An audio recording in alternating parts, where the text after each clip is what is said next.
கர்நாடக அணைகளிலிருந்து உபரி நீர் திறக்கப்பட்டிருப்பதால் ஒகேனக்கல் காவிரி ஆற்றுக்கு வரும் நீரின் அளவு 1,05,000 கன அடியாக அதிகரித்திருக்கிறது. இது குறித்த விவரங்களுடன் செய்தியாளர் சுகுமார் இணைந்திருக்கிறார். சுகுமார், விவரங்களை பதிவு செய்யலாம். லாவண்யா, கர்நாடகாவில் பெய்து வரும் கனமழையின் காரணமாக கர்நாடகாவில் உள்ள கிருஷ்ணராஜர் சாகர் மற்றும் கபினி அணைகள் அதன் முழு கொள்ளளவை எட்டியுள்ள நிலையில் அந்த அணைக்கு வரும் நீரை அப்படியே காவிரி ஆற்றில் உபரி நீராக திறக்கப்பட்டுள்ளதால் தற்பொழுது ஒகேனக்கல்லில் வெள்ளப்பெருக்கு ஏற்பட்டுள்ளது. அதாவது குறிப்பாக கடந்த 3 மாதத்தில் 1,00,000 கன அடி தண்ணீருக்கு மேல் இது 4வது முறையாக வருகிறது ஒகேனக்கல்லுக்கு. தற்பொழுது நேற்று காலை 6,500 கனஅடியாக இருந்த தண்ணீர் இன்று காலை தற்பொழுது 1,05,000 கனஅடியாக வெள்ளப்பெருக்கு ஏற்பட்டுள்ளதால் சுற்றுலா பயணிகளின் நலன் கருதி மாவட்ட நிர்வாகம் குளிக்கவும் பரிசல் இயக்கவும் தடை விதிக்கப்பட்டுள்ளது. கரையோர மக்களுக்கு வெள்ள அபாய எச்சரிக்கை விடுக்கப்பட்டுள்ளது.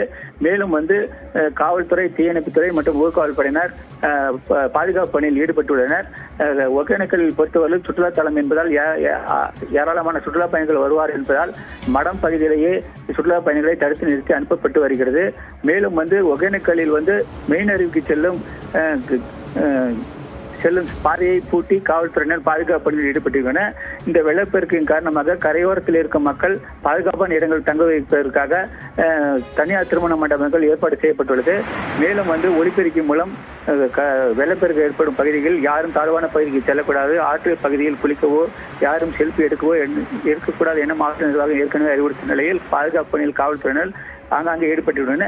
மேலும் இந்த நீர்வரத்து அதிகரிக்கக்கூடும் என்பதால் அதாவது 1,20,000 கன அடிக்கு மேல் தண்ணீர் திறக்கப்பட்டுள்ளது. இந்த தண்ணீரானது இன்று சேரும், அனைத்து நீரும் சேரும் என்பதால் ஒகேனக்கல்லில் இந்த 3 மாதத்தில் மட்டும் 4வது முறையாக வெள்ளப்பெருக்கு ஏற்பட்டுள்ளது குறிப்பிடத்தக்கது. லாவண்யா,